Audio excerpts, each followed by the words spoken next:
नक्श की हंसी और नाचने का पागलपन रुकने का नाम नहीं ले रहा था और दूसरी तरफ चित्रा का दिल बेचैन हुआ जा रहा था। यह देखकर भाग्या बोली, तमें छोड़ो नी बड़ी माँ, ढोकलो खाओ, ढोकलो। उस आदमी के पीछे क्यों समय बर्बाद करना।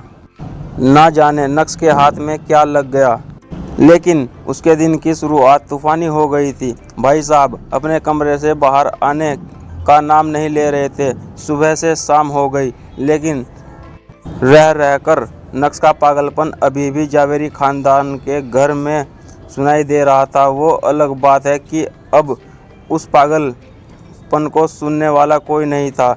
अगले दिन सुबह ऑफिस आवर शुरू होते हैं। नक्श भानुशाली ग्रुप के ऑफिस जा पहुंचा। अचानक नक्श को ऑफिस में देखकर भानुशाली ग्रुप के एम्प्लॉय शॉक्ड रह गए थे और इसी के साथ उन्होंने फुसफुसाना शुरू कर दिया। अरे देखो देखो, ये तो नक्श है ना, लेकिन ये यहाँ क्या कर रहा है। मैंने तो सुना है कि आजकल ये गरीबों से भी बदतर जिंदगी जी रहा है। अभी लोगों के बीच में कानाफूसी चल ही रही थी कि तभी एक आदमी ने कहा, मुझे लगता है कि यह बड़े साहब से नौकरी मांगने आया है। हाँ हाँ हाँ। एक तरफ भानुशाली ग्रुप के कुछ लोग नक्श का मजाक बना रहे थे, तो दूसरी तरफ कुछ ऐसे भी लोग थे जिन्हें नक्श के डैड पर बहुत भरोसा था और वो सभी नक्श को देखकर बहुत खुश थे। नक्श भी लोगों के हाव भाव देखकर समझ गया था कि सब उसके बारे में ही बात कर रहे हैं। सभी को इग्नोर करते हुए नक्श सीधा यशवर्धन भानुशाली के केबिन के बाहर जाकर दरवाज़ा खोलने का इंतज़ार करने लगा और गहरी सांस लेते हुए मन ही मन में बोला, अब आया है ऊंट पहाड़ के नीचे, यही सही समय है और इन्हें मेरी ज़रूरत है। मज़ा आना चाहिए।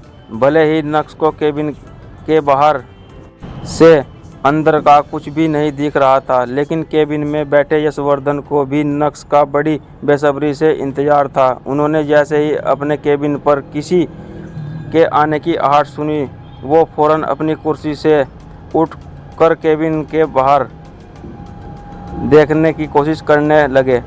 फिर कुछ सोचने के बाद दरवाज़ा खोलने पहुंच गए। अब यशवर्धन भानुशाली और नक्श एक दूसरे के आमने सामने खड़े थे, लेकिन दोनों में से किसी के भी मुंह में शब्द एक दाना भी बाहर नहीं निकला था। यशवर्धन और नक्श की इस मीटिंग को देखकर ऑफिस में बाकी एम्प्लॉय भी हैरान हो गए थे। अब आगे क्या होगा।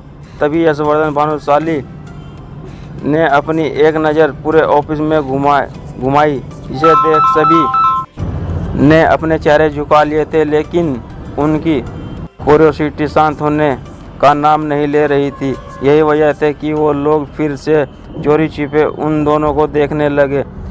इतने में यशवर्धन भानुशाली ने नक्श का हाथ पकड़कर और कहा, चलो अंदर आओ नक्श बेटा, हम आराम से बैठकर बात करते हैं। नक्श बेवकूफ़ नहीं था। यशवर्धन के इस इशारे को वो अच्छे से समझ पा रहा था। यशवर्धन भानुशाली के कहने पर नक्श केबिन के अंदर चढ़ चला था।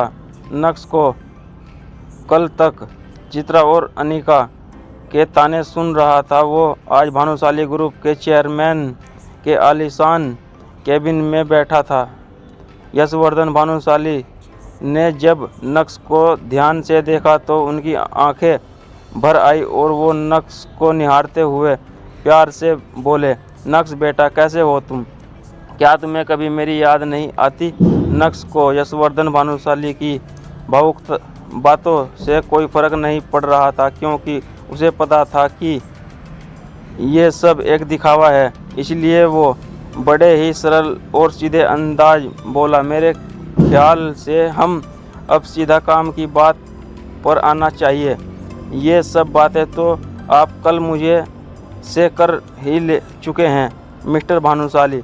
नक्श का ऐसा रूड बिहेवियर देखकर यशवर्धन दंग रह गए थे और लगभग रोते हुए नक्श से बोले, नक्श बेटा तुम मेरे पोते हो, मैं समझ सकता हूँ कि तुम मेरे साथ ऐसा क्यों कर रहे हो।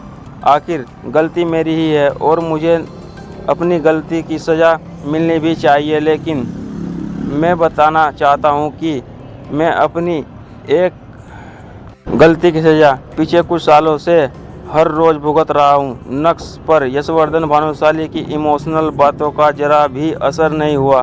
वो वापस से मुद्दे की बात करते हुए बोला, हम दोनों ही बहुत अच्छे से जानते हैं कि यहाँ से सब बात करने के लिए नहीं आए हैं। बेहतर होगा कि आप डायरेक्टर काम की बात करते, नहीं तो मैं चलता हूँ।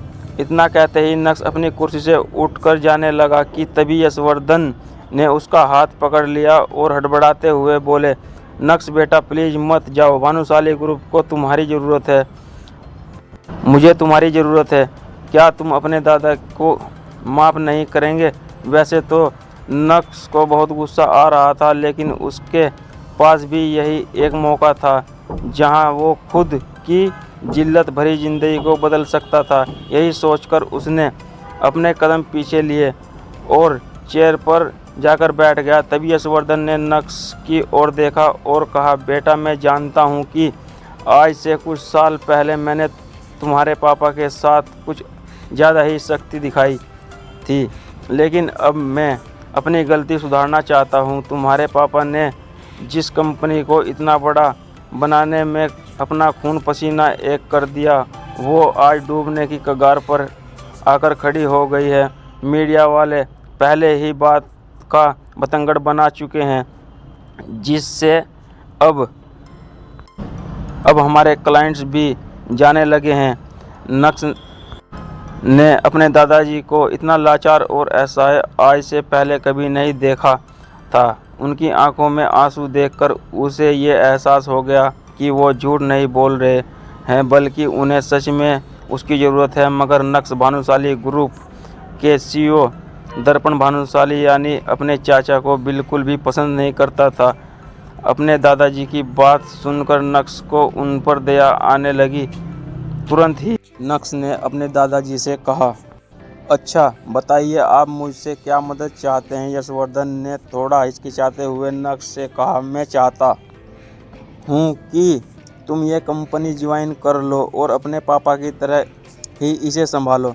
नक्श ने पूछा, देर सोचा और फिर बोला, इसका मतलब आप चाहते हैं कि मैं चाचा जी के अंडर काम करूं?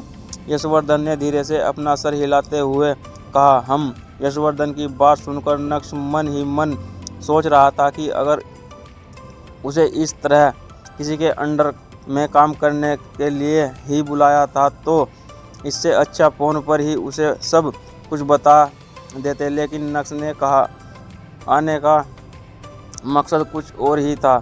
वो अपने दादाजी की बात में आकर किसी भी बात पर हाँ करने के लिए तैयार नहीं था।